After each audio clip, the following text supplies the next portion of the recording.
A huge pair of personalities are the best medicine after feeling like you've been betrayed.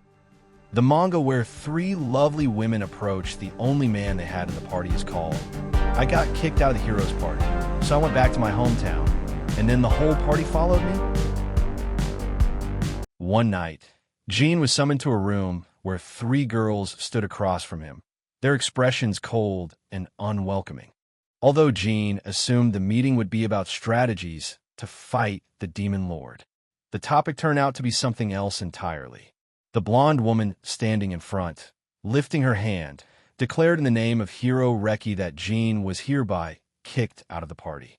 This guy's name is Gene Geist. He left his small village with his childhood friend Reky, who received the hero blessing from the goddess to defeat the Demon Lord. Along the way, the two added a saint named Yuri and the sage Ryashika to the team.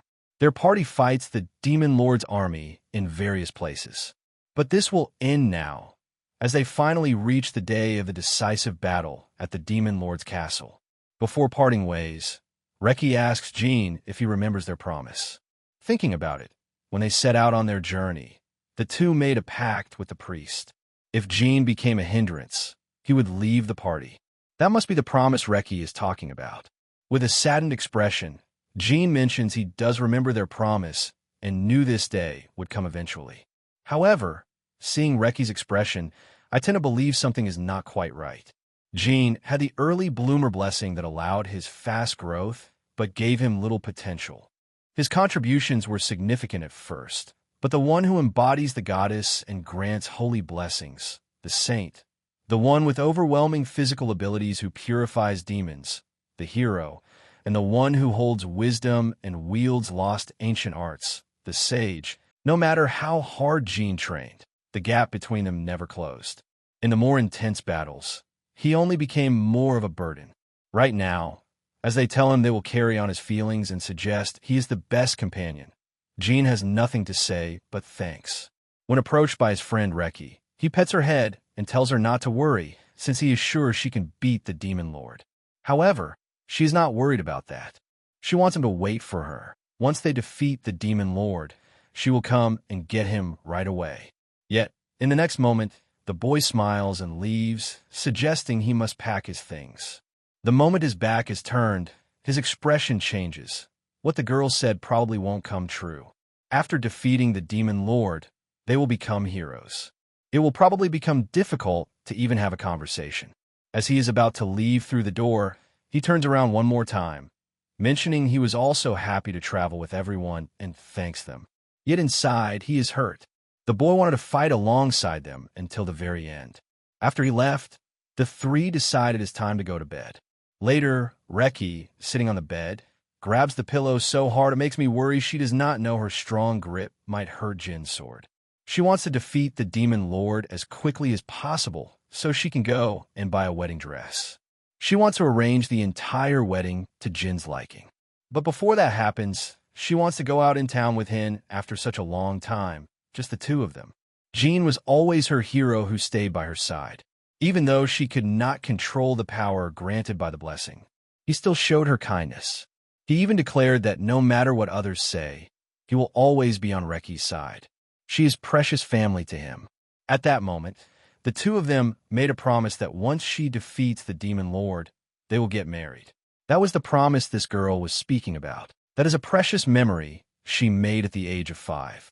This is why she had been fighting this whole time. And since Gene said he remembers their promise too, she became more excited. With their current strength, they could defeat the Demon Lord in just one day. But if something were to happen to Gene, that would be troublesome. Therefore, she had to make him leave the party temporarily. While Reky is falling asleep with her thoughts full of Gene, we are taken to another part of the house. The priest woman Yuri is taking a shower and thinking about Gene. Despite feeling bad for him, having the boy in the party won't change their fighting power that much. Instead, he could become their weakness. This girl apparently knows Reky's plans.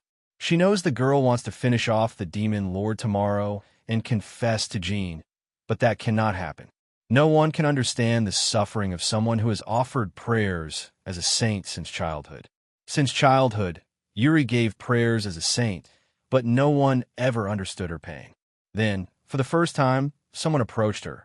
Jean asked about her story, not caring if it was something fun or painful. When questioned why he would go so far for her, Jean mentioned they were all saved by her prayers, yet she had no one to turn to. That is something he considers wrong. While sitting on her red knees, Yuri wonders if such a thing is permitted. Grabbing her hands, Jean mentions it does not matter whether someone permits it or not. If someone interferes, saying they won't permit it, Jean has his fist ready to plant in their mouths. He does not want to help the saint. He wants to help Yuri. Hearing that, tears start falling down her face. That is why, now remembering those passionate eyes and how her frozen heart melts, she can't stand it. She could not reply at that moment since she was crying, but the perfect timing has finally come. Leaving the shower, thinking about the lonely look he had while leaving the room, Yuri is ready to give her all to heal him.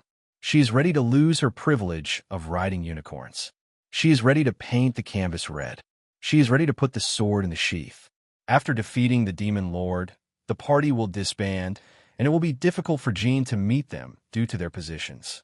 However, if he has the position of the saint's husband, the country and people cannot treat him poorly. It will also become easier for Reky and the others to meet him. A little later, dressing nicely, so she could make the elephants raise their trunks, Yuri enters Jin's room. But once inside, the boy is not there, and a note is placed on the table. Apparently, the elf did something that made Yuri angry. Right now, we're taken outside the house, where Jean is together with the elf woman. She just used her teleportation magic, taking them all the way to the village Ryashika. Apparently, that magic is a secret art only sages can use. But since it's for a friend, she used it freely. She was also interested in the boy's hometown and expects him to show her around. Apparently, being taken away as soon as possible was something Jean looked forward to since he did not know what face to show everyone. As the two are walking through the city, and the boy mentions he will always be indebted to Ryashika, the woman says they still have time since she must return by tomorrow morning. Until then, wanting to deepen bonds with companions isn't a bad thing. With an awkward smile, Jean mentions he is happy and lets her know he was a bit down. Moving on, he cannot offer much hospitality, but will do his best. Meanwhile, the woman seems to be plotting something. Apparently, Ryashika Eldia was born as an elf and is now quite old.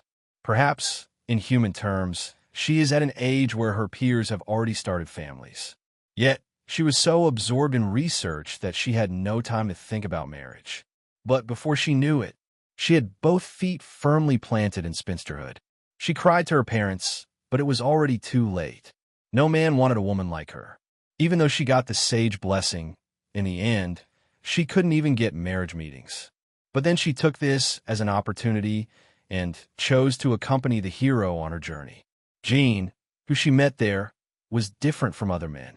When she tried to make her spinsterhood into a joke, he mentioned Ryashika is considerate and wonderful.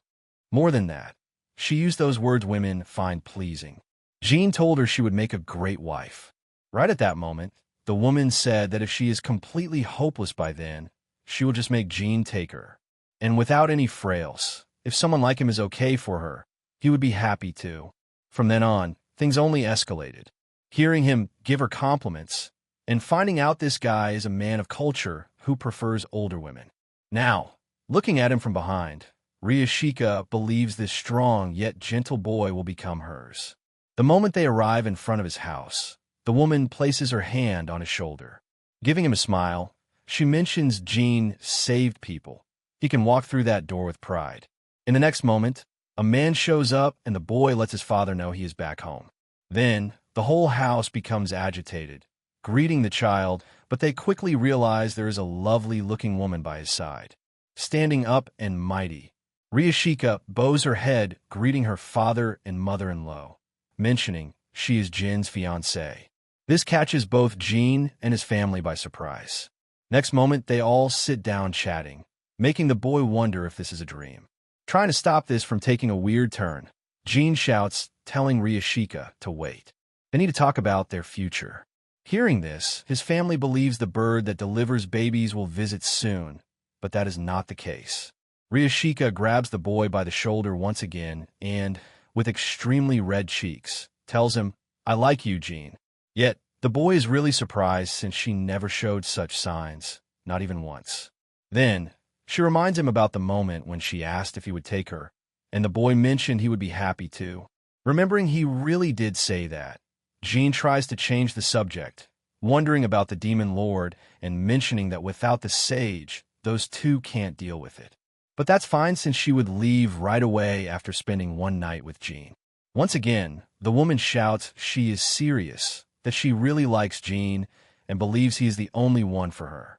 Not knowing how to answer since suddenly becoming husband and wife, he thinks she is a wonderful woman, and then, thinking about it once again, husband and wife, maybe it's not such a bad idea. Thinking about it properly, wondering if there will be any woman who will marry him in the future, the boy analyzes Ryashika, who has good style and equipment, a calm atmosphere, and whom he respects as a person too. She is wonderful. Looking at his family, his father gives him an odd expression, suggesting his son is about to plant seeds in some unknown territories. Therefore, the boy takes Ryashika outside for a moment. Swiftly taking her outside and pressing her against the wall, he places his hand across her head, wondering if she is really serious about this. Looking straight in her eyes, Jean mentions she is a precious companion to him, and right now he can't confidently say he loves her. But, from now on, he wants to see her as a woman.